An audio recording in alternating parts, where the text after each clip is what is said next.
Hello and welcome back to The Note. A year is a long time in markets. A year ago, India was one of the fragile 5 emerging markets. There was deep concern about its current account deficit, and the rupee was under pressure.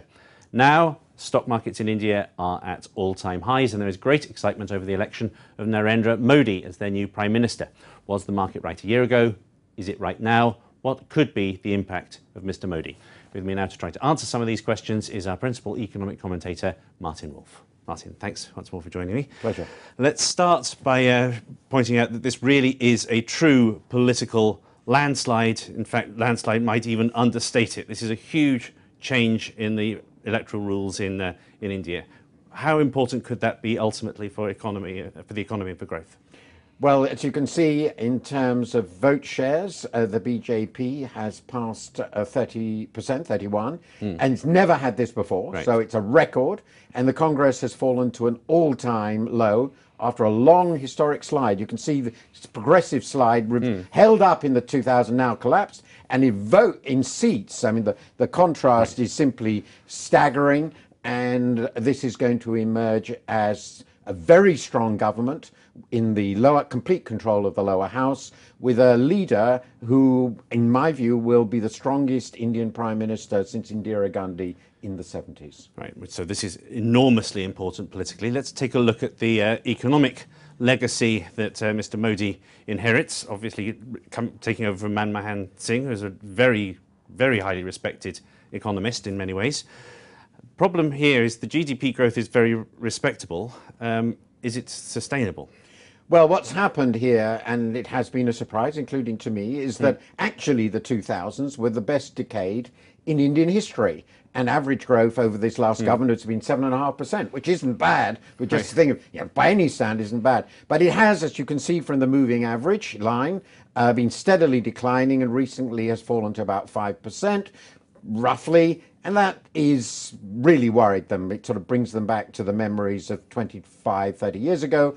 Can this be reversed? Yes, I have no doubt it can be reversed, but it's not going to be easy, and it will probably take quite a lot of effort by the government. But I do think that India can grow 7 to 9% without huge difficulty, provided some relatively simple things are done. Okay, and as it's a country with an even larger population, or soon to have an even larger population than China, that could be hugely significant for everyone on the planet. It would be very surprising to me. It wouldn't be, in a way, a disaster if India were not the fastest growing big economy in the world over the next 20 years. So that's obviously very important. Now let's take a look at the pattern of India's development. And there's the oddity here, obviously we can see the shift to services and from agriculture, but they don't seem to have ever really grown their industrial sector in between. That's an oddity of development, as I understand it. Yes. What implications does that have? Well, I think it's one of the big structural weaknesses of India.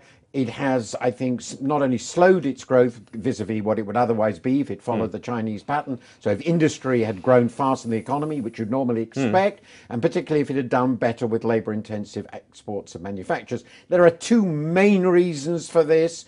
The first is the really appalling infrastructure and the failure to do anything about it. And the second is extraordinary protective labour laws in the organised sector, which made it very discouraging for large employers to go in for large labour-intensive manufacturing of the type the Chinese have gone for. And those are 2 things the government might change, and if it did, that could suddenly see growth being really on 2 fronts, not just on one, industry and services. That would be a really big change. Okay, but in many ways, China is moving away from that model, moving to the next stage and of its that gives development India in an opportunity. India is substantially poorer than China. It ought to have substantially lower wages in a proper, really functioning economy, and it ought to, therefore, to have a real opportunity to expand where China is shrinking. Okay, let's finally take a look at the economics of the moment. As I said at the beginning, the market got very worried indeed about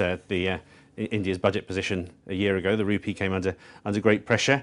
How much room for manoeuvre does Mr. Modi have, given what we see in terms of inflationary pressure and the deficit? Well, this is a case where they really are going to have to go for structural reform. Right. Fiscal policy clearly has to tighten. They have had enormous deficits, and in India that's been crowding out. It's not at all a Keynesian case. Inflation has been very high, persistently high. The central bank under Raghuram Rajan, assuming he will remain there, I hope so very much. You think that's a question? It's always a question because he's not independent in the way other central bankers are. But I would be surprised, and certainly the markets will be shocked if the new government tried to get rid of him. So I expect the policy to continue to be quite tight in monetary terms. Fiscal policy will be tightening. It really has to. And it's easy to do because they've so much waste in the spending side. So they're going to have to go for structural reform, reform of the financial sector, very important for Raghuram Rajan, reform of the state enterprises, partial private, not privatization, selling off shares, improving of infrastructure, improving of agriculture. It's a structural reform issue. More or less every Indian knows what has to be done. The question is, and dealing with corruption also important, the question is, in the end, will Modi's government do it? Okay, Martin, thank you very much indeed. Martin has indeed asked the critical question, can they truly implement this? Can they deliver? Obviously, the stakes, as we've all seen from what the effect of the rise of China has been in the rest of the world over the last 2 decades, the stakes are very high indeed.